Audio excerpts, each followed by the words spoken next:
Aujourd'hui, ce que je veux faire avec toi, c'est, trouver des outils, des stratégies, des processus pour savoir comment améliorer son art, mais vraiment l'améliorer, pas, l'améliorer, par-ci par-là sans qu'on ait vraiment une ligne directrice. Et je me présente, Amélie Pigeon, je suis la vice-présidente de Pygmalior. Pygmalior, en fait, qui est une compagnie qui a une mission, en fait, d'aider les artistes à offrir des œuvres artistiques de grande qualité, mais aussi de les aider à dépasser leurs limites, de pousser plus loin.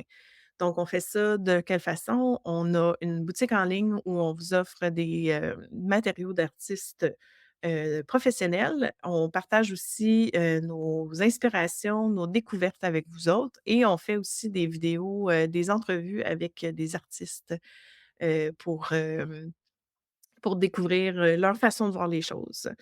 Donc aujourd'hui, comment améliorer son art? Hem Encore une fois, c'est une question de processus de création. Il faut vraiment apprendre à connaître notre propre processus de création. Je te partage dans, le descriptif du vidéo, le document que j'ai fait qui est en fait le processus de création au complet. Donc les 7 étapes qui expliquent chacune des étapes et te donnent, des étapes à suivre, puis, savoir comment les intégrer, dans ton processus et la fameuse étape, qu'on va parler aujourd'hui, c'est l'évaluation. Là, va-t'en pas tout de suite, hein? Je le sais, je te vois. Je te vois pas, mais je te vois. Je sais, l'évaluation, tu dis: «Hey, l'évaluation là, je l'ai faite quand j'étais jeune, je l'ai faite à l'école, je me suis fait tellement évaluer, ça me tente pas d'évaluer mon art, me semblait que je pouvais faire ce que je voulais».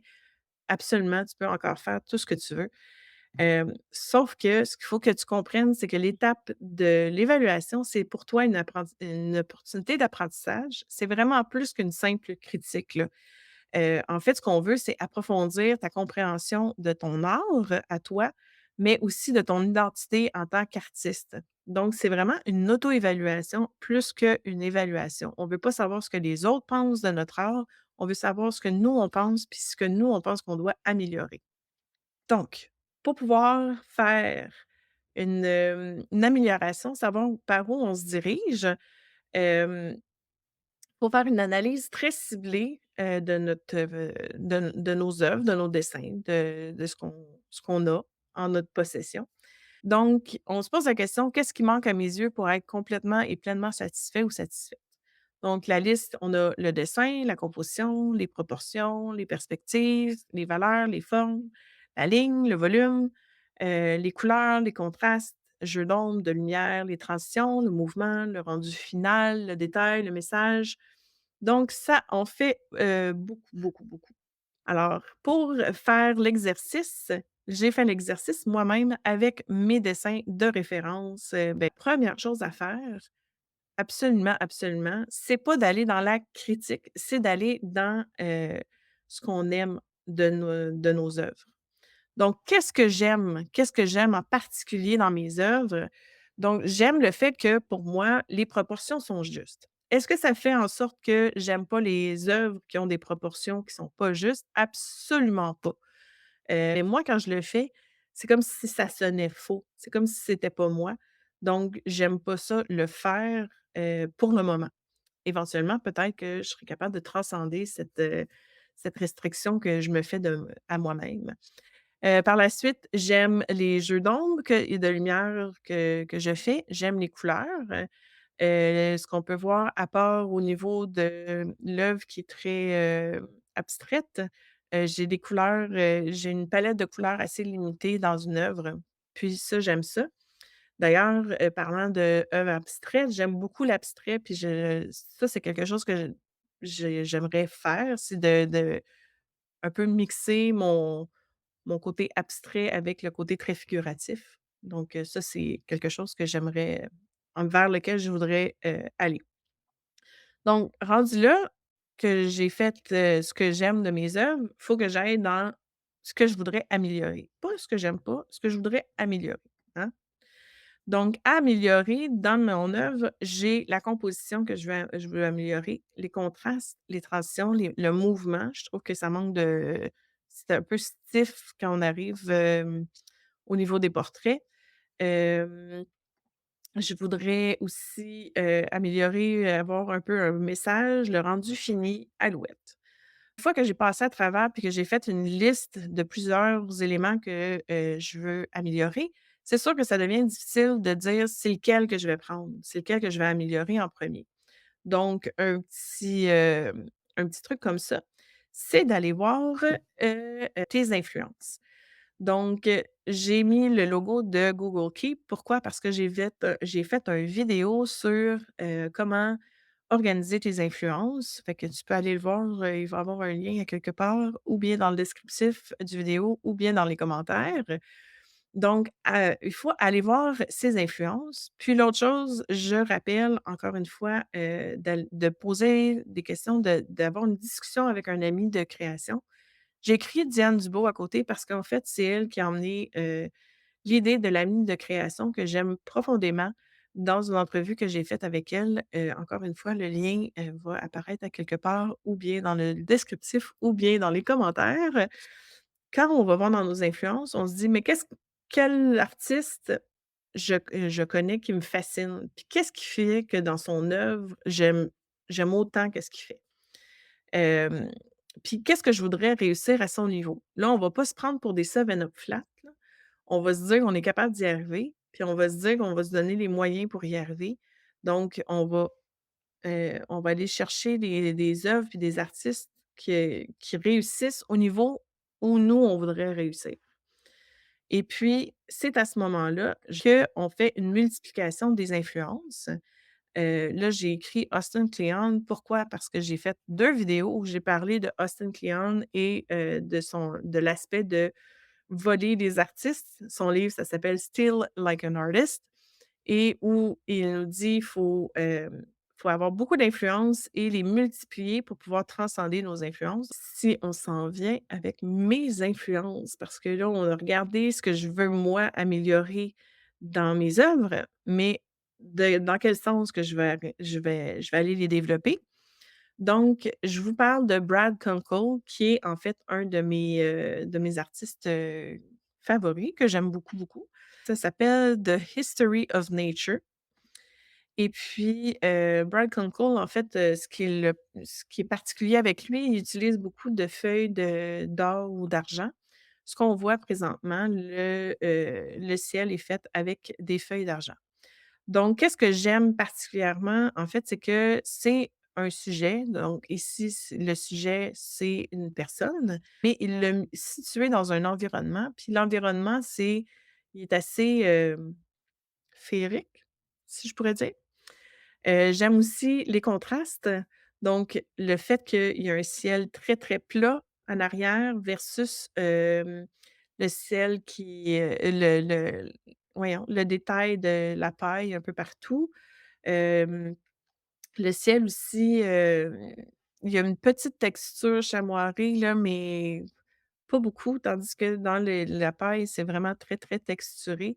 Le contraste de couleurs aussi, j'aime beaucoup ça parce que, le argent qui est comme placé directement à côté du brun, ça coupe, quand même assez sec au couteau. Mais j'aime aussi le fait qu'il y a comme un espèce de chaos organisé avec ces oiseaux en arrière.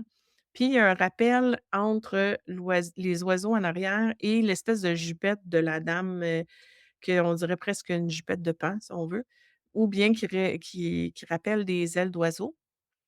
Deuxième influence, on a Miles Johnson. Miles Johnson, ce qui est super intéressant, c'est encore une fois au niveau de la composition, son sujet, il est dans un environnement. Encore une fois, il respecte aussi la règle des tiers au niveau de la composition. Si tu connais pas la règle des tiers, ce serait à aller voir, mais si on sépare l'œuvre en 3 au niveau vertical et en 3 au niveau horizontal, la jonction des lignes va faire comme 4 points.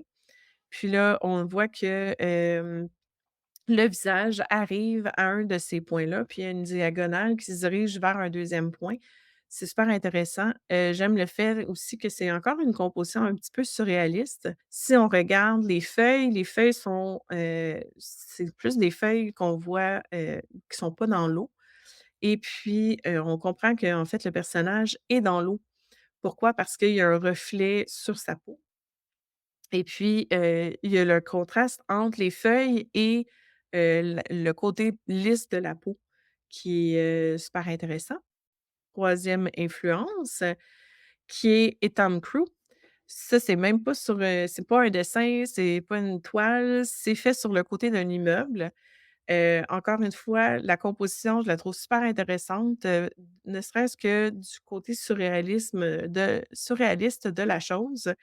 Imaginez-vous arriver devant un méga gros pot de confiture sur le côté d'un immeuble avec une femme dedans. Tu sais, j'aime le rappel des couleurs par rapport à ce que la femme porte sur sa tête, donc la petite boucle avec le bandeau qui rappelle les couleurs qui est en bas du pot de confiture et puis le bleu de ses cheveux qui rappelle l'étiquette qui est à gauche complètement.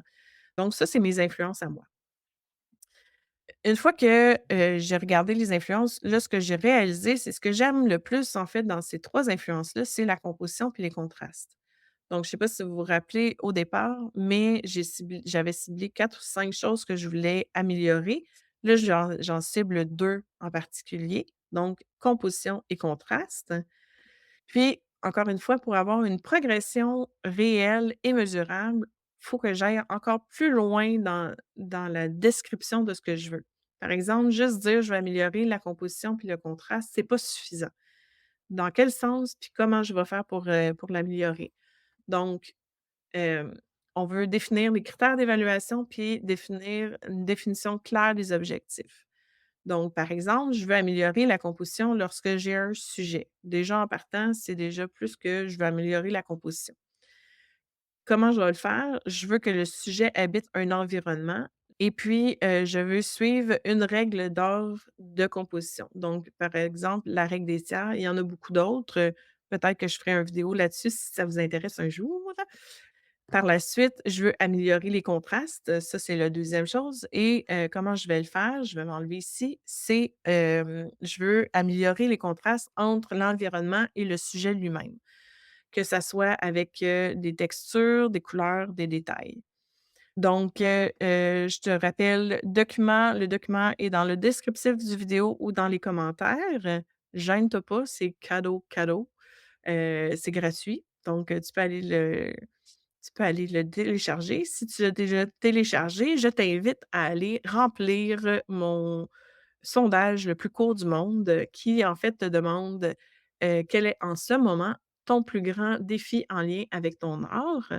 Hem, je veux savoir c'est quoi les défis que tu as, c'est quoi les recherches que tu as à faire, pour pouvoir t'aider à te pousser encore plus loin et dépasser tes propres limites.